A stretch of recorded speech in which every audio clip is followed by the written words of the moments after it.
Are you a professional pillow fighter? Or a 9-to-5 low-cost time travel agent? Or maybe real estate sales on Mars is your profession? It doesn't matter. Whatever it is you do, however complex or intricate, Monday.com can help you organize, orchestrate, and make it more efficient. Monday.com is the one centralized platform for everything work-related. And with Monday.com, work is just easier. Monday.com, for whatever you run. Go to Monday.com to learn more.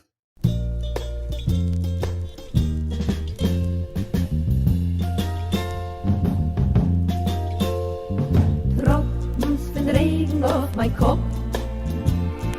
Hinter der Deckel muss es die kleine Fahrt beim Topf.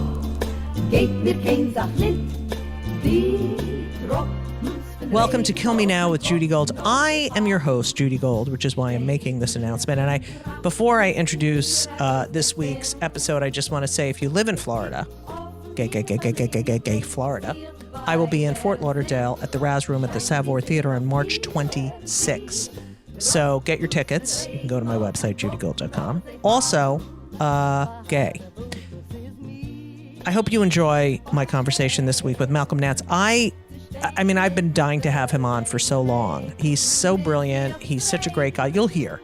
And he's like an encyclopedia of knowledge and so fascinating. So sit back, relax, and enjoy my conversation, part one of my conversation with the incredible Malcolm Nance. And if you're not sitting, then it's fine. You can still listen.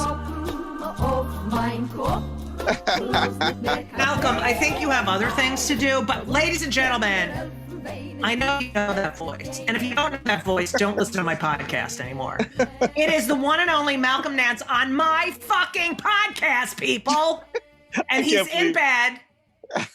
I'm exhausted. He's exhausted. I don't know why. It's not like there's any sort of war going on, but I just want to say I love Malcolm Nance. And a lot of people don't know this about Malcolm Nance. He is a huge comedy fan. And I met him in person, doing the MSNBC, whatever, hi, I'm the funny one on the panel. I know he's brilliant. I know you're like, oh my God, how big is his brain? But he is one of the most humble, nicest, great guy. You're just a great guy. Well, I remember when you and I met, my wife was there, my late wife, Marie. Yes. Was there, and you came running, and you go, oh my God, Malcolm Nance, I love you. And I go, oh my God, Judy, I love you. I couldn't believe you knew me. And then I reminded you of that joke that you had made on, what was the name of that show on Comedy Central where they would all sit around talking politics? Tough Crowd. Tough Crowd. I loved that show. Somebody needs to bring that back. Oh, you know what? I see Colin all the time, and that's all we say is that that show needs to be on so bad. Well, right? I recall, this is how old that show was, because you just mentioned your son in college. Oh, I know. And I remember, because my daughter's gay. And, I always say this to her. I say, there was this time Judy Gold was on Tough Crowd, and one of the other guests was joking about going over to your house to see hot lesbian sex. And she said, you come to my bedroom, you're going to find two exhausted parents, three kids, 2 exhausted parents, not even in their pajamas. Right. And I said to my daughter, I go, that's marriage. Doesn't matter whether we only have 2 kids, but okay. You have 3, but I had 3. Exactly. We're no different than anyone else. No. And my wife loved that joke. Oh, no. Yeah. And I'm so sorry. Well, life sends screwballs at you. And the best thing ever said about my beloved late wife, Mary's, who passed 2.5 years ago from cancer, was a journalist wrote to me afterwards, and he says, do you believe in reincarnation? This guy I met in Dubai, and he lived in Singapore. And he said, listen, can I give you some solace here? He said, think of it this way. You and your wife were on the same journey to the same destination, right? You were all on the same flight to the same destination. Right. And you stop at an intermediate stop, and the lady comes over to you and says, hey, listen, your wife is going ahead of you, first class, Cathay Pacific, Right. first class, gets to take showers in flight, all of that stuff, free champagne for the next 16 hours. And you've got to stay here with a 10-day layover, but you're going to fly Ryanair in the last seat coach with no snacks or even a power plug. Right. And he goes, but eventually you'll both arrive at the same destination. And it was so comforting to me. I called him immediately. This was like the day after the funeral. And I said, you just solved my entire visualization of this thing. So my wife is in first class. She's already at the raffles in Singapore, in the president's suite.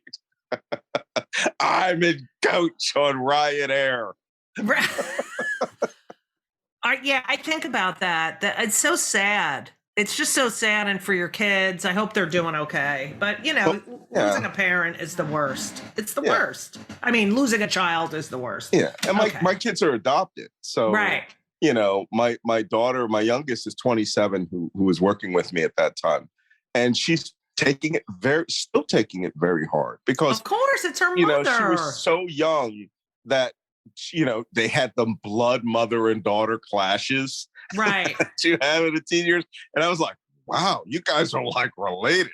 And, so, but it's a component of life that we're all going to have to deal with. I hate the word widower. It's horrible. Hate it. But, now I know something. I have a deeper, more profound relationship with my wife. Right. And she talks to me all the time. And she sees a lot more than she probably did before. Oh, so you better be careful. And screams in my ear. What are you doing? Malcolm, what the hell are you doing? That's exactly. I'll tell you what's funny, because she's French Canadian. And she was famous in Washington, D.C. for her accent, because she was landscape architect in Washington, D.C. And I met Mayor Muriel Bowser after her funeral, and she said, I remember your wife. And I said, oh, really? Why? She goes, well, we were on city council and Maryse was the landscape architect, and she came in and she did a big presentation on these new parks she had designed for the city, where she was focusing resources, money, and talent to these Black communities that were underserved. Right. And they were called focus parks. And so she comes to the council meeting and she says, today I am going to present focus parks. The focus parks of Washington, D.C. will fuck us. She couldn't understand the whole. Oh my God. Were they all laughing? They were in tears. And she was telling me this joke. And I was like, that's in her obituary. Oh my God. That's fucking hilarious. The focus parks of Washington, D.C. The focus. And I was like, oh my God, the mayor of D.C. remembers that joke. And that was the best thing, and I loved my wife and her crazy accent. But, I'll see her again. Yeah. And, but she was hilariously funny for a French Canadian. So. Right. Malcolm, you have had some life. I'm going to go back. I do a lot of research on my guests, and I know we'll eventually talk about the world, but I am more interested in you as a human being. Your family has been in the military for generations. They started in April of 1864. Yeah, that's as early as documents as we can find. Right, yeah, because they this country not good with that. And you're from a slave family in northern Alabama, and one parent is northern Alabama, started from a white slave owner in Charleston, South Carolina. Yeah, Nance's. Yeah, and the other, I guess your mom from, is it Georgia? No, my dad's Georgia and my mom's South Carolina. But South Carolina. The slave owner came through South Carolina. Western Georgia. And there was a place called Nanceville there. It's a cemetery now, but at the time it was a town. But Nanceville Cemetery. So all the white Nances who had slaves moved to Western Georgia and then settled in Alabama and Northern Alabama. And let me tell you, the name Nance is not a normal name. It comes from either one of two sources. And the most common source is Wales. So if you've ever seen Poldark on PBS, that's where the Nances are from. Truro, Truro, not Wales. What is it? Not Wales. It's below Wales there in England. But it's where Truro is. And, or if you've seen the TV show Doc Martin, right? That's the same place. It's where the Penzance, the Pirates of Penzance are from. So that whole little spit of tough land down there is where the white Nances come from. And other people think it extends from the Norwegian Nansen, but it doesn't. It's all English. And we've seen, and this guy, bopped over in the late 1700s and then went to South Carolina to make his fortune and picked up one slave and went to Western Georgia and, created all these white Nance progeny.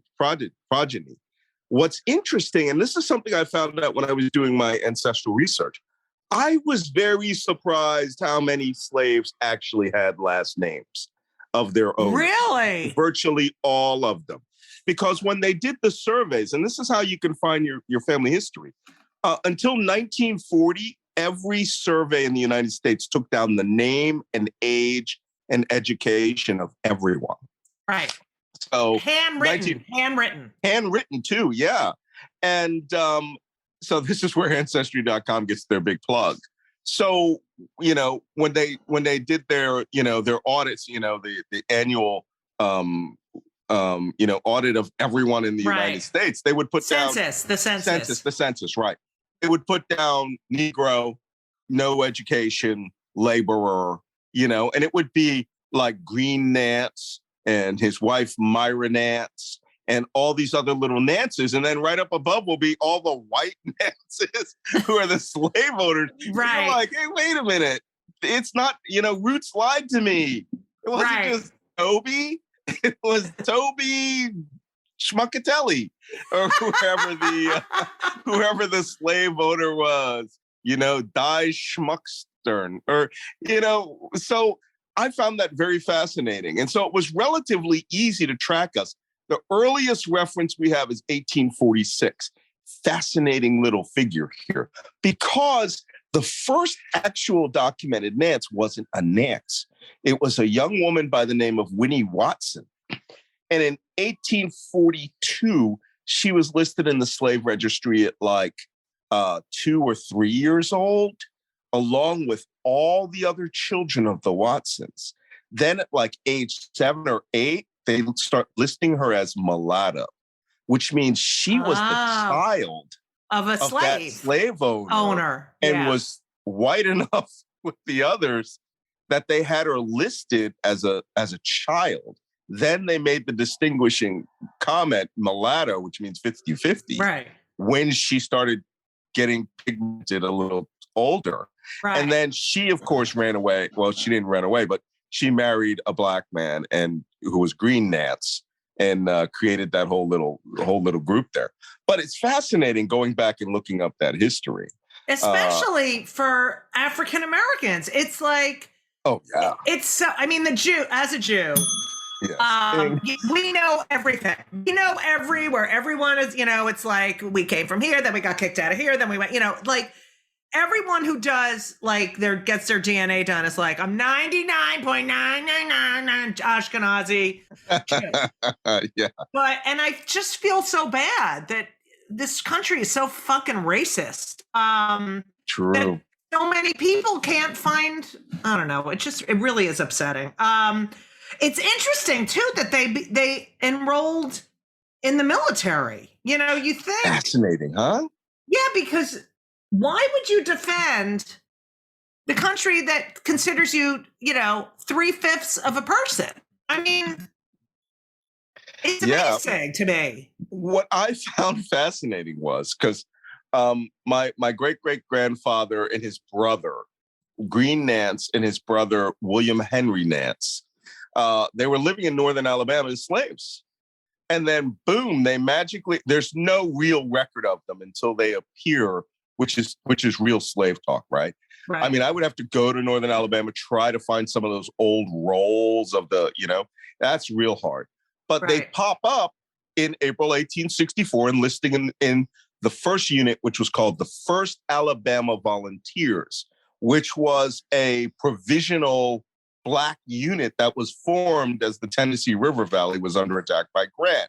So they were like, need some guys with guns or pikes. Right. And they got them. Then he joined the U.S. Army transitioned them into the 111th U.S. 111th U.S. Colored Troops. I have it written down.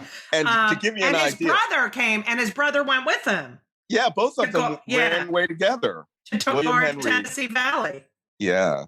And this is fascinating. So after a few months of guarding empty bridges and not shooting white people, William Henry, and that's why they joined the army, right? Slaves do not join the army to go move dirt. Right. Okay. They joined the army for an opportunity. And the only opportunity that would have been fun and interesting would have been out there shooting Confederate soldiers. Right. So William Henry was like, okay, this isn't exciting enough. So he actually left the army, joined the Navy, and became a landsman, which is just like Joe Blow labor on a riverine gunboat. Right. And that job he liked that. On the Tennessee River. He was on the Tennessee River, But he goes up and down and he bombards Confederate, forts. And he's like, oh yeah, this is the job. So he remained in that. So our family was both Army and Navy in the Civil War, which made for a lot of conundrum until World War II. It was all Army till World War II. And, and then it became 100% Navy. But interesting fact, William Henry at the end of the war just had so much fun bombarding people that in the late 1860s, he goes out west to Kansas and he joins the U.S. 9th Cavalry and becomes a Buffalo Soldier and Lima Troop 9th Cavalry, and somehow on patrol got an inner ear infection, which back then is lethal. Right. And he died. He died in service and is buried at the U.S. Army Cemetery in Fort Leavenworth. So if any of you go out there, all you're going to find his tombstone is W.H. Nance. And but we have his hospitalization record. We have all of his patrol records. We have his death certificate. Wow. Ancestry is the bomb. I mean, I did 23andMe, but Ancestry, are they owned by the Mormons who want to convert everyone? That's what they say. Because when I went to, I was shooting a movie in Utah, and then we went to the where in Utah? Where was it? Park City. It was years ago. It was like Park 20. City. Nice. Yeah, it was nice. And we're shooting this movie, and we went to the library, and they're like, welcome to the library. We know everything about you. And it's like, because they're all they're trying to convert Holocaust, people who died in the Holocaust. And I mean, they have this whole, you go in a room and they talk to you, and I was like giggling. I couldn't. Oh my God. But they're so like, hi. It's like super secret. Okay, top secret story time. I was sent by the National Security Agency to Brigham Young for an entire semester because they have a foreign language training program there. We were taking a secret Libyan dialect course way back then, and they were trying to convert us left and right. Not the black guys, but everybody. Right. Because we're Lamanites. We're the people who didn't side with God when God and Jesus were having a battle, a rap battle over who controlled heaven. So they cast us down as dark people. Wow, that's crazy. Because people would insult me, throw insults at me on the campus like they were using the N-word. I hate Lamanite. I had to look it up. I had to treat those people like they were a foreign, I was deployed to a foreign country. Well, you basically were. Yeah. Brigham Young University, forget it. There was only one 7-Eleven that served caffeinated coffee, and we hit that bug. Oh yeah, that's right. You can't have caffeine or chocolate. Oh, I don't know. Or cigarettes. Right. So I would walk up with I didn't smoke, but I walk up with a cigarette and a 7-Eleven big coffee every morning. I love that. And my hotel room was the biggest bar in southern Utah. That's great. I bet you were popular. With the ladies. Yeah. Yes, we were. Oh, I do have a friend, Jewish, who is dying to date you. Okay. So is this from one of the ladies that was around the fire in Provincetown? No. But she's pretty. Yeah, you would love her. All right. So is she Jewish? Yes, Jewish. You know, you didn't get to this, but I grew up in an Orthodox. I did. I have it right here. Grew up in an Orthodox Jewish neighborhood. That is the next thing on the agenda. Okay.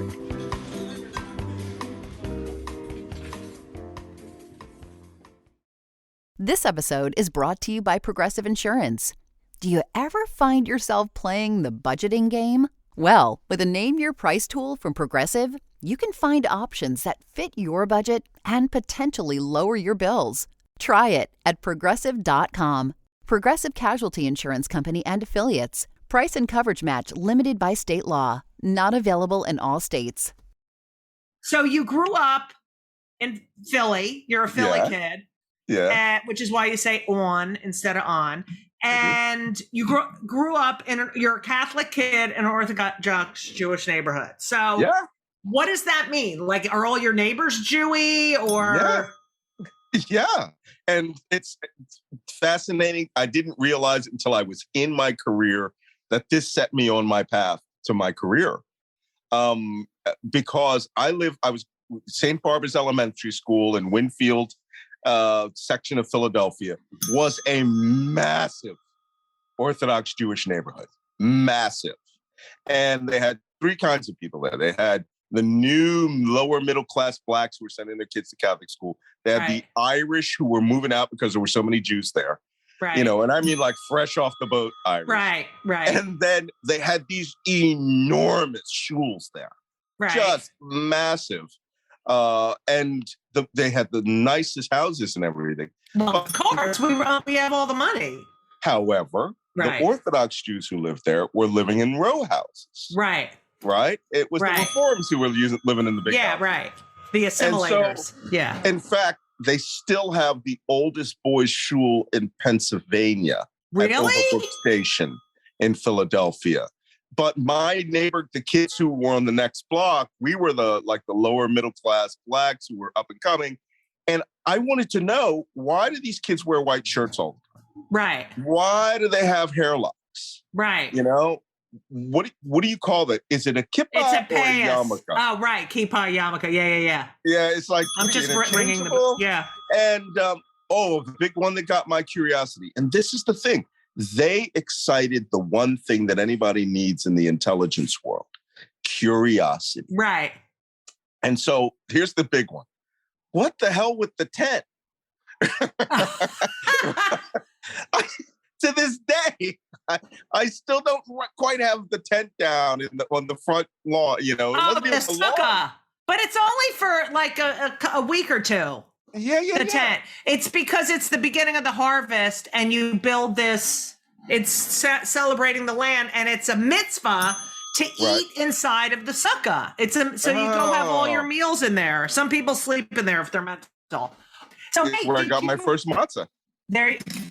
That's Passover. Okay. So I got that too. When did I get gefilte fish? Oh, either any of them. Okay. Any of the holidays, except for Yom Kippur, where we don't need. Okay. Did you have any Jewish friends, or were you guys you did you go to any bar mitzvahs? I didn't go to any bar mitzvahs, but the two, because we were really young, we were like 10. Right. And so my good friend there was named David, and his little brother Shemshem. Shem. And he was like 5, and David was like our age, 7 or 8. Right. This, by the way, this is the peak Bill Cosby radio album period in history, like 1970. Right. You know, 69, 70. Fat Albert. Yes. We actually played Buck Buck, and all those crazy games that eventually would become a TV show, right? And a cartoon. And so, that's my sin that I'm confessing to there. So, and that's all Bill Cosby taught me. So we did have Jewish friends, but most importantly, we had a Jewish deli on the corner. Very important. And this is where my career in intelligence and cryptology begins. Because one day, we'd go in, we order our sandwiches, we'd stand around, and you'd see Jewish newspapers in the racks. Right. Well, I'm not paying 10 cents for a paper that's in Yiddish or that's in funny language, right? It's not even Yiddish. It's Hebrew. Actually Hebrew. Yeah. So one day I'm walking down the street and I see a fresh scrap of Hebrew newspaper going down the street. And I didn't know it was Hebrew. I just knew it was the language the Jewish people spoke. So I picked it up and I said, I want to know what this says. So I took it to the free library on 54th Street up near St. Joe's. I love that library, by the way. I love it. I'm sure when I die, I'll bequeath something to it because that's where it was the center of everything. Right. There was no internet back then, so you go hang out at the library. Right. So I take it in, and I go to the library, and I say, hey, I need to learn how to read this. I think it's Hebrew. Do you have any Hebrew alphabet books? And she looks at me like I'm a nut. And she goes, yes. Here's the kicker. Those damn books are in the same place right now, 50 years later. No way. I shit you not. They are. We can say bad words, right? They are. I wonder if anyone has opened them since. I wonder if anybody signed it out since I was 10. So that is crazy. Okay. They are in the exact same spot. And I go down there and the book is like the Abata book or whatever, the Aleph file. Aleph, Bet, Gimel. Aleph, Bet, Gimel. Yeah. And so she gives it to me and she goes, this is Hebrew. So I sit down and I go, this is like Morse code. Right. So I go one symbol, one thing. So I phoneticize it out. And then I go, that's weird. And so the woman was at the counter was Jewish and she had been sort of watching me. And she goes, well, they read from right to left, right? And I go, no. And so it comes out and I now have, in cryptology, we call this a decrypt. Right, I have decrypted this code. So my first decrypt was a newspaper that was in Hebrew, and I'm like, oh, awesome. And then I look at the decrypt of like 2 sentences, and I'm like, well, that doesn't make any sense, And so I'm looking, and I'm like, it looks like German, right?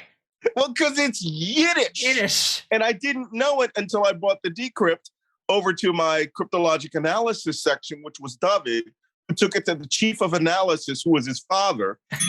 And his father came down and gave a briefing to everybody in the Yiddish decryption section of Melvin Street. And and announced, well, this is Yiddish. It's half German, half Russian, half Polish, but they use the Hebrew alphabet for it. And I'm like, that's fascinating. I want in on that. What do? Cryptologic linguist. I love it. And did they show you the vowels, the symbols of the vowels and all that? Yes. It's really, I learned it because I went to Hebrew school. Yes. And I can open the book and I don't know what I'm saying 90% of the time, but I can sit and read it aloud. And I'm like, I can't believe I know how to do that. And it's all because I went to Hebrew school. Yeah. My synagogue, I'm a member, is in Great Neck, Temple Emmanuel. Oh my God. Temple Emmanuel in Great Neck. My rabbi is Rabbi Robert Whittam, who they welcome me. They're just wonderful, wonderful people. I give speeches there all the time. Right. And, when I'm talking to these guys, we go do the whole service on Friday evenings. Right. And so they have, oh my God, I now understand what a good cantor is. Right? Oh, right. Their guy is insane, beautiful voice. I mean, I look at him and there's this big, bulky guy, and I'm like, I'm jealous. Right. This guy can sing. Some of them are like, you're just like, why did you pick this instead of Broadway? Yeah, but it's the Hebrew that throws me off. But when I see phonetization, I completely understand all the words because I don't want to be the one to say that, the two Semitic languages of Arabic and Hebrew are very similar. Yeah. But they're very similar. But that's my bane is that I didn't learn I learned the Hebrew alphabet. I'm just too lazy to actually read the words. Yeah, you strike me as lazy. Now, I almost married an Israeli, by the way. Oh, aren't they beautiful? Bullet dodged, buddy. Yeah. Let's just keep going with that. You did dodge like the bullet. one Israeli military guy said to me, he goes, they are beautiful. They are beautiful women, but they have the shout like the mother.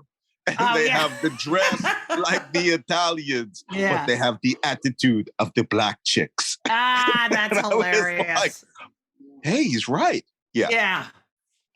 You said, I read that you said at a very early age, you studied and were fascinated with the Middle East and particularly the Arab-Israeli War starting in 1967.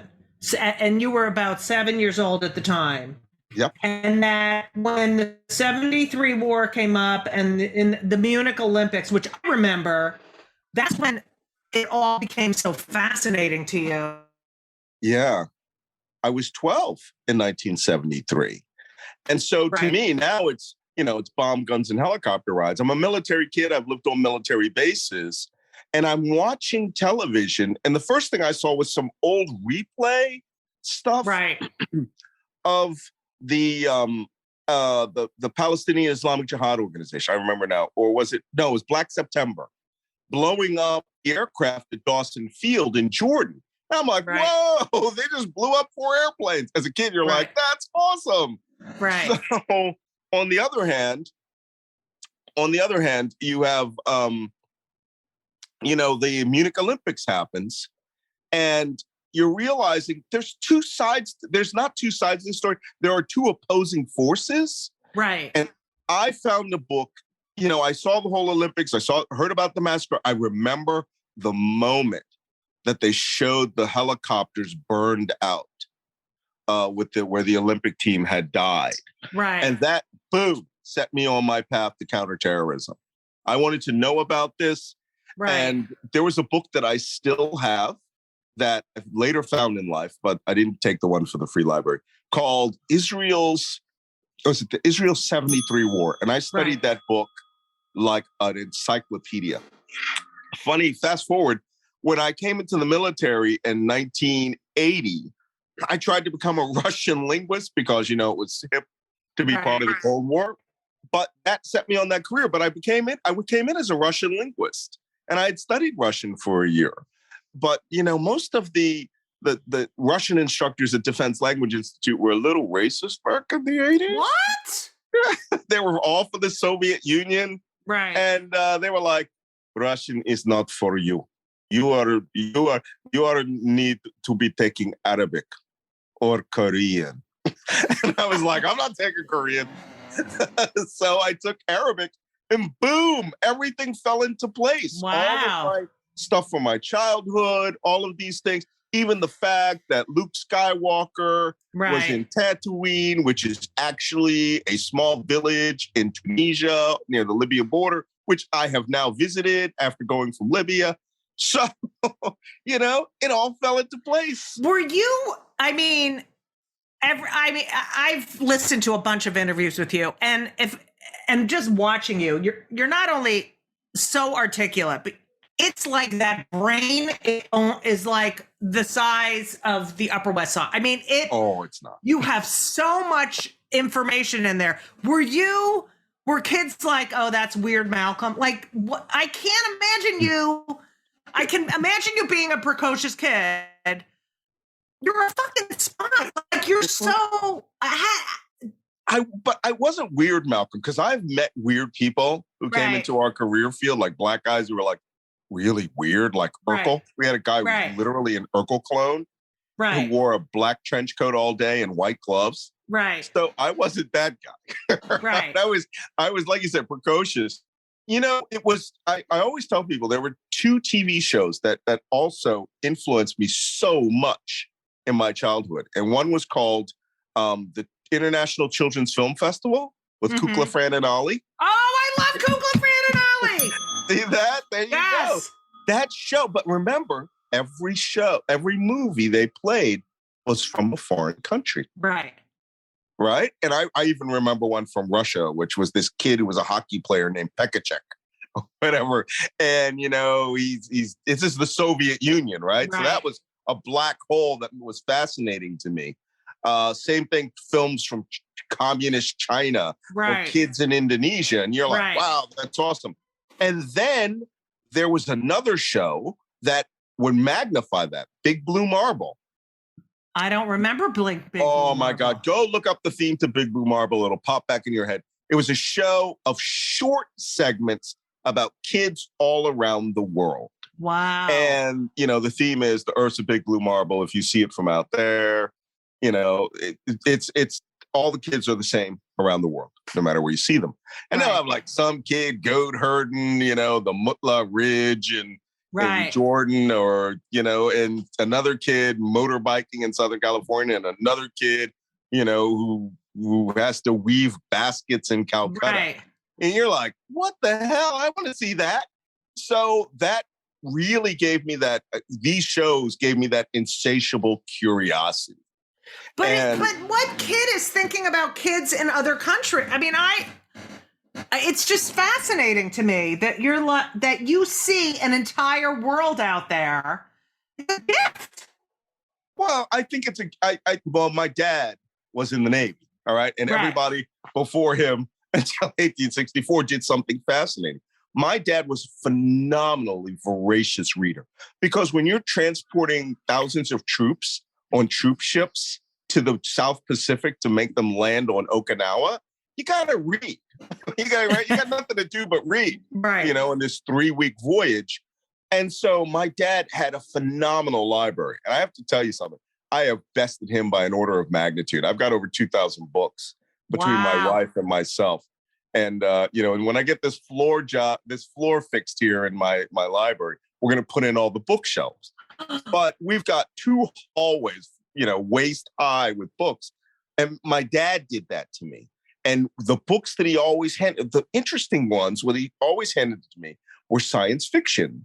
And like, he gave me Starship Troopers when I was like 12, and, lots of Robert Heinlein books and everything like that, Ursula K. Le Guin. And then Star Wars came out, Oh, and yes, I remember. Movie yeah. 19 times. Wow. In the first month. I'm not joking. And so now you put. Well, that is a little. There goes Malcolm. That weird Malcolm's going to see. Yeah. Well, it's a CVS now, the theater that I went to. Wow. But that's weird. All the CVSs are old theaters. But the thing was, all this combination came together. Luke Skywalker's boy's journey, the hero's journey, and my dad pushing all these books on me. Oh, my dad was big on knowing words, because Martin Luther King was big on words, and all of that stuff came together. Orthodox Jewish Neighborhood, Big Blue Marble, Children's Film Festival. I want to see stuff. I want to get out there and see stuff. And I took in Philly. You could go to South Philly High School on Saturdays and take free language lessons. That's amazing. And they had like crazy languages in there, like Sri Lankan and Tamil. And I took Russian and Chinese, Mandarin Chinese though, and the only thing I came out of that was I could sing the Flower Drum song. So in Chinese. But were you a great student? I wasn't the greatest student, but I worked at it. And when I got to when I left, right after that, I went to Defense Language Institute in Monterey, California, when I in the Navy. And it's not a small school, okay? It's in the most beautiful spot on the Pacific. You're on the best property. It's $1 billion property if they were to ever sell that place. And you go into language school for 1 year, 3 months. And the first thing that they do to you is they go, hi, good morning, welcome to class. Here's your vocabulary for the day. Here's how you pronounce it. And here's your first 200 words. And tomorrow we're going to have a quiz. Oh, every my. day. 200 words? 100 to 200 or so. That is crazy. You had to spend the night memorizing all these words in Arabic. And it might be hello, goodbye, wire-guided anti-tank missile. and by the way, the Israelis have this school in Netanyahu, in Netanya, where we used to send our Hebrew linguists. But it was a fascinating place. But I tried to quit in my first 3 weeks. And I had an Egyptian instructor, and this is where culture comes in. Oh, yes, I love this story. Yeah. All right. So Mr. Helmi Raphael, I'll never forget this guy. And I go, Mr. Raphael, I want to quit. This is too hard. I should be in Russian. He's like, they sent you to us.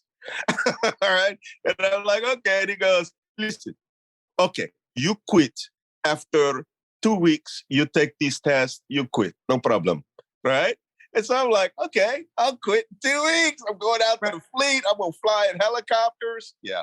So 2 weeks later, boom, boom, boom, boom, boom, taking these tests. You're putting in, now I've got several thousand words in my head. And all you do is study. And you have mandatory study hall from 3 to 6. Then you have chow from 6 to 7. And then from 7 to 1 a.m., you're studying all those flashcards. And so 6 months later, I go, wasn't I supposed to quit? And the worst part was, Egyptians are the funniest of all Arabs, okay? They are just they're not known for the senses of humor, but go ahead. Oh, yes, they are. They are? I want you to Google Egyptian, vintage Egyptian comedy movie. And they have an entire generation of Marx Brothers-like film. Really? You don't have to speak a word of Arabic. Just watch those I'm doing films. it. The slapstick is phenomenal. And they always have the same thing, right? Like boy wants to meet girl. Girl is being held back by family, right? Crazy uncles come in and try to get the two together. Father is standing in the way, and he still wears a fez from the Turkish occupation. and then, mother is like, all the time.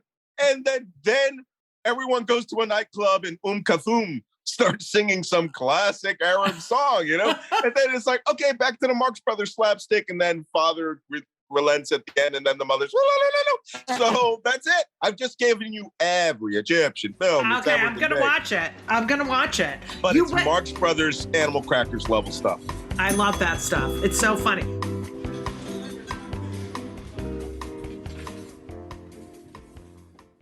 This week's episode of It's Judy Show with Judy Gold is sponsored by BetterHelp. And if you know me, which I think you do because you're listening to my podcast right now, you know that I am a big advocate for therapy. I think it benefits everyone. I think there's so many people who need it, who don't partake. It is so important for your emotional health and well-being. Therapy is fantastic. It is in every stretch of the imagination. And if you're thinking of starting therapy, please do it. But please give BetterHelp a try. It is entirely online. It's designed to be convenient. It's flexible. It suits your schedule. You fill out a brief questionnaire to get matched with a licensed therapist, and you can switch therapists anytime for no additional charge. I have switched therapists in my life. I've had many, many therapists, and sometimes it's not a great fit for you, but don't give up.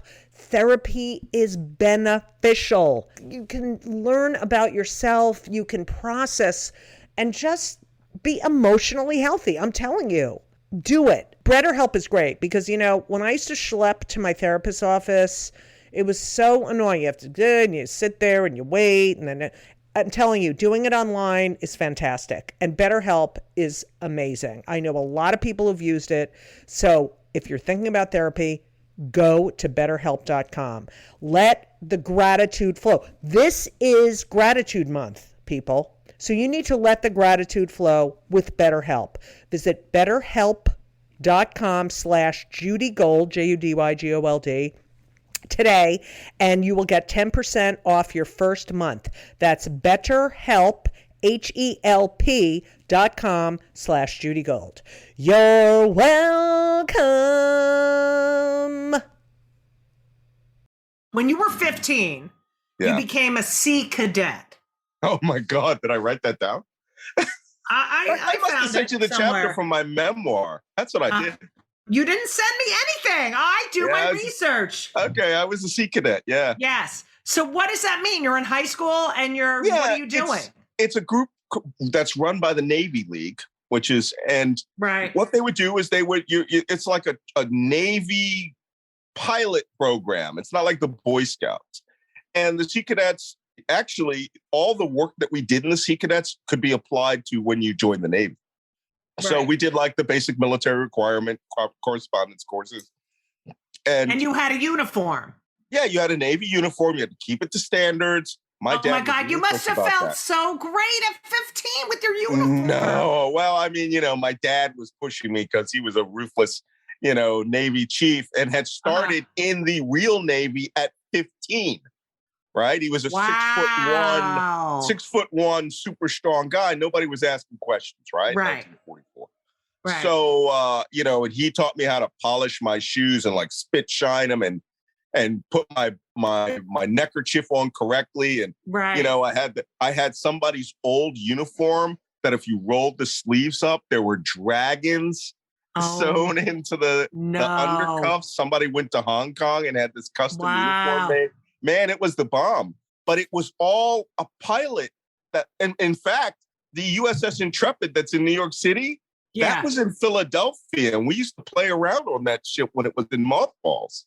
Yeah, it was sat right there in Philadelphia until it got brought up in New York City and turned into a thing. And the old battleships in Battleship Row back there were 4 of the Iowa class battleships. You couldn't go on them, but you could hang around. Would you sneak on or? No, there was no sneaking onto the battleships. They had big rail, and that was dangerous. The Intrepid, though, I bet. The Intrepid was against the pier, right down at the front gate, and nobody would really see you if you went up on there. And I'm telling you, I'm just amazed no one died falling down a ladder, that was 40 feet long, and that, eventually they would find some kid's dead body in a Sea Cadet uniform 30 years later. Yeah. You speak Spanish, French, Latin, Russian, Chinese, Arabic, and English. Yeah. I'm begging off my Chinese now because Chinese is now, I took Mandarin, which is what they speak in Taiwan. And Cantonese is what they speak. Or is that right? No, it's the other way around. I took Cantonese.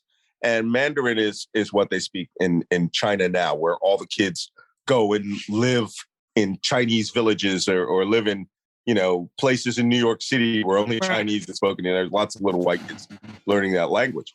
Back in that day, it was, again, you got to go to South Philly High School, and they had a formal course with a book that was 4 inches thick.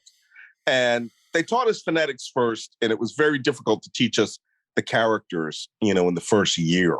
Right. So, so they essentially just taught us basic conversation and how to carry on a basic conversation, how to understand the numbers and words and things like that.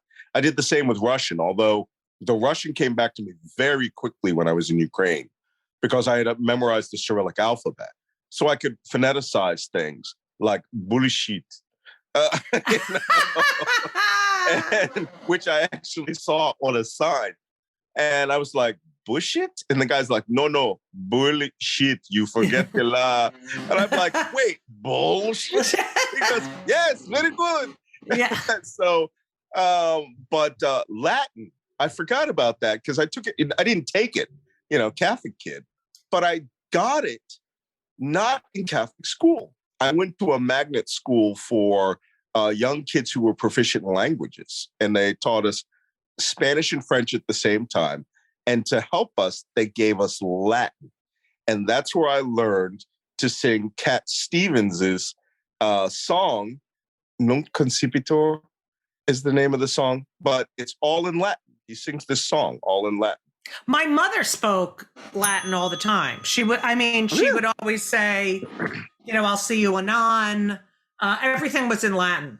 Monday, Tuesday, Wednesday, apparently she took Latin. When you are in a foreign country or you're embedded somewhere, do you think in English and speak in their language, or do you think That's a very good question, because each language has a pattern of speech, and you have to remember to speak in that pattern, because you'll be speaking in an English pattern with foreign words. Like Arabic, Right. essentially starts with a verb. Every sentence starts with a verb, right? And then, if you don't have the exact sentence structure, they'll go, well, you're speaking a weird way. People look at you strange, right? Like, what planet are you from? The words are coming out in Arabic, but the pattern is wrong. I mean, it's not like Farsi. Farsi is like, what they speak in Iran. There's no sentence structure and verbs can go anywhere, and it's awesome, But Arabic is very much like a code, and it has to come out always verb, subject, and you can add things or subtract things from it to make it, but it's always going to be. So if I'm going to say a BBC broadcast where it says the government of Ukraine announces an airstrike has taken place on the city of Zaporizhzhia, right? Yeah. It would come out announced the government of Ukraine, the airstrike in Zaporizhzhia, the city, right, or the city of Zaporizhzhia in Ukraine. So you couldn't really think it in English, and well, you can't go. The government announced an airstrike, which is the Hakuma, blah blah blah. You could, and it'd be like, no, okay, yeah. Can you tell what part of the country these people are from? Can you your dialects? Yes, and as a matter of fact, my first dialect, my basic Arabic course, they put you through MSA, Modern Standard Arabic. And then they put you through a dialect. And my first dialect was Levantine dialect, which is Lebanon, Syrian, and some parts of Jordan. Wow. And it has some especially Lebanon, it has very distinct characteristics. Like you can always tell a Lebanese because, for example, they use the full letter Q. In most parts of the Middle East. In Egypt, the letter Q is turned into a G, right? Or even the K, right? Like Kamal Abdel Nasser, right? Right. Was always referred to as Gamal Abdel Nasser because the Egyptians always used the G, right? The Gim. So that's how you knew you were doing Egyptian. And they had like crazy words. Everybody had a different word for now. So like in Lebanese dialect, the letter Q is eaten, right? It's turned into a glottal stop. So instead of now, halak, right? They would say halak, right? And in Egypt, they would say dilwati, which means now. And in Modern Standard Arabic, which is television Arabic, they would say alan, right? Which, straight out of the Quran. And, you could identify what part of the world you were in based on the dialectical words, the changing of the characteristics of the Q and the K, and they would add stupid stuff to it, like in the Emirates, and just general character, each country has a characteristic. So I can tell a Libyan anywhere, right? They use stupid phrases that are only heard there. Right. And I will refrain from using them because they're actually some really very naughty phrases in many of these countries that are very characteristic. And same thing with Iraq. Iraq has a very serious, there's northern dialects when you're closer to the Kurds, and then in the south, there's the Shia Muslims use different phraseology. Syria's like Lebanese, only not as sharp as Lebanese. And then Saudi Arabia is like the Emirates, the Arabian Peninsula has its own dialect, and also an interesting amount of American words because they watch U.S. satellite television a lot in the 50s and the 60s. Yemen, bunch of hillbillies. No, I'm just joking, you Yemenis guys. They'll stab you because every one of them carries a knife on them as a matter of culture. That's great. And so my Arabic sometimes was so bad, people would say, he's Sudanese. You served 20 years in the armed forces. Yeah.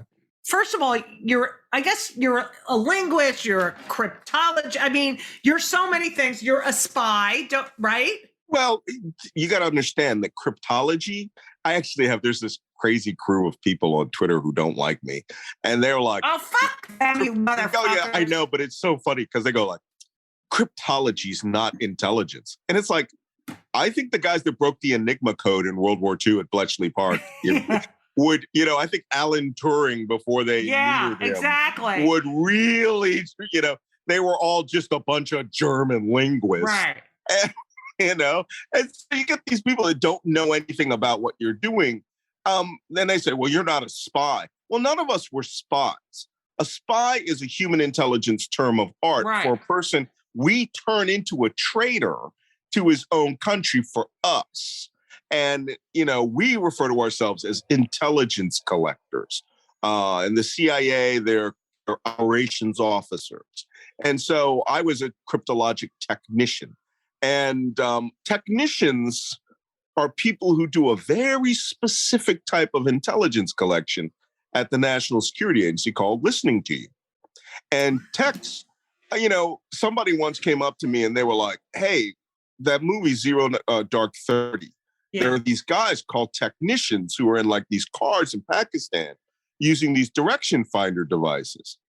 And I was like, I don't know what you're talking about. Which is our official phrase for cannot comment. Right. But it may have been the only thing. I don't know whether it was accurate or not. All I know is they're technicians. And, they're not operators or, like the Delta Force guys or the SEAL Team 6 guys who go in and kick doors. But there is very highly specific collection, which can only be done by people who are in proximity to your enemies, because sometimes collection has to be done line of sight or it's got to be done with a lot of technical equipment, but you cannot do it from 100 miles away. You got to do it from like 50 meters away, 150 feet away. And this is where I became very popular at Fort Meade, because my middle name for 10 years was, we need a black guy that speaks Arabic. I love that. It's so catchy. Well, because Malcolm, we need a black guy who speaks Arabic. It's been way better pretty than much, because there were like 3 of us. Yeah. And I know 2 of the guys were just not into the whole, let's go over and do human intelligence, signals intelligence with the human intelligence agencies and go to dangerous places. And I was like, per diem, I'm in it. Yeah. Let's go. Yeah. Where are we going? Port Sudan? That place sucks. Okay, let's go. Port Sudan is the first place that I ever saw a slab of beef that was, I thought it was burned in charcoal. It was just the flies. Okay, I have to vomit. Thank you. Did you ever feel scared, or I'm in danger, or I'm gonna die and I gotta call my wife and say goodbye to my kids? And Well, fortunately, I didn't get married till after I was in the service, and then I brought my wife into the world. I took her to Iraq. Right. The only time, there were times when I was in the Navy and I was working for other government agencies or on an assignment. The only times were really right after the Beirut bombing, because your mind at 19 can't process 243 people vaporized. Right. And then I was in a missile battle in 1988, the Battle of Syria Island, where we got missed by a missile by 150 feet. An American-made one. Iranians fired it. And you didn't think about it. It was just so exciting. You were like, well, we're going to kick this ship's ass. And we sank the ship and killed everybody on board. And you're like, hey, what was that noise? It was the missile that would have blown your ship in half if it had hit you. And you get inured to it after a while. I'd done so many operations.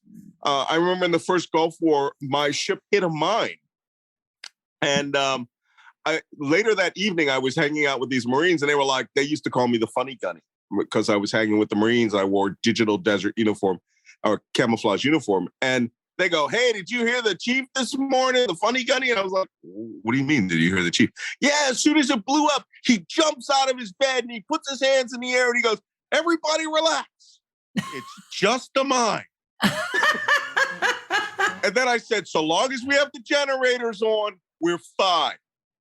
All power immediately goes off. Oh, God. We lost. I was like, okay, that's not good. So, but we got power back. We were sinking just a little bit.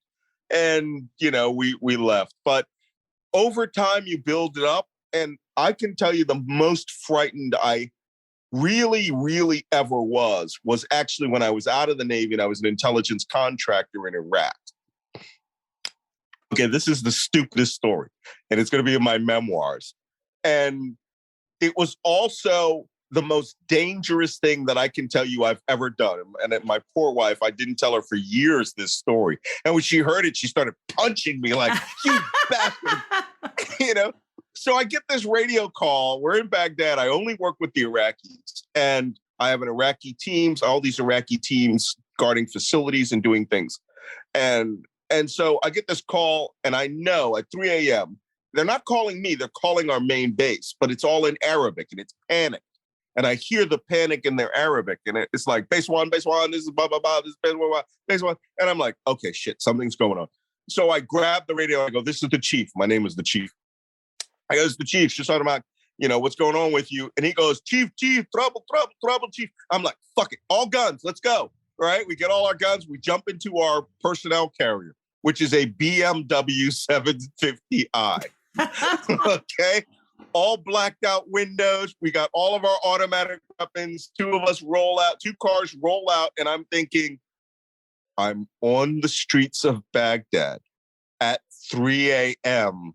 with a car full of Arabs and guns. And it's the Americans that are going to vaporize us with a missile. Or Al-Qaeda has just seen us roll out, and we are all about to die. So we drive, we just zoom down to this place. We get to the site, we dismount, guns up. Everybody's like, "Wow, what's going on?" And I'm not even going to tell you the punchline. I guess I'll tell you the punch. We get there, all the lights are on this compound. So we're going to get hit, right? We're going to get hit with rockets because you have this Al-Qaeda welcome party with all the lights on. Right. It's supposed to be black. And these guys are all hunkered down around a fire. They're drinking tea and, yakking to each other. And I'm like, "Where's the attack?" And they go, "No attack, chief." And I go, "What? What the F?" And he goes, "Chief, very bad, chief." And I'm like, "What?" He goes, "What?" He goes, "Come with me, chief, come with me." And he goes, "What?" And he goes, up there. And I'm like, "What?" I'm like, Yeah. Weapons forward. I'm like, he goes, "Genies." I go, Genies? "You will tell me precisely what you mean, but I want you to speak it to me in Arabic." Right? Because I could not process. He goes, "Chief, aku jin. I go, "There are djinn?" I said, "Djinn."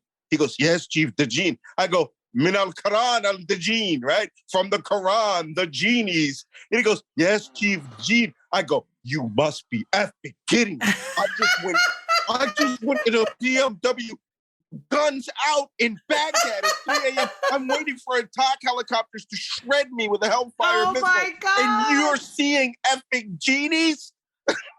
It's like, Santa Claus came. We wanted to show you. Problem is, genies are entities that exist in the Muslim world. Right. They're in the Quran, the jinn, right? And they interact between heaven and earth. Like genies come down and take wives and have babies, right? And do mischief and do all these things, and they present themselves in certain ways. And they are deeply, deeply believed. And so I was like, I'm gonna find your mother. I'm gonna find your Judy. I'm going up to find your Judy. And they're like, Chief, get about the Chief. Oh my God. Be careful, Chief. Be careful. I was like, someone's getting shot. I go up to the roof where they see the genies, right? Floating in the air. They said genies. And I go, it's got to be a drone. It's got to be something man-made.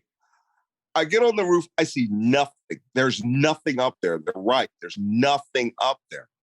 And then I think, I'm doing this wrong. I'm doing what they're doing. I go, I'm going to put on my night vision. So I turn on my night vision, and I look down and I see the distinct glow of another set of night vision. I put my weapon up and I turn my laser on and I light this object up with this big high intensity laser. You can only see it on night vision. And that's when the green the green lights go off and the thing moves and slowly slides down. And I realized those are Americans. Those are snipers.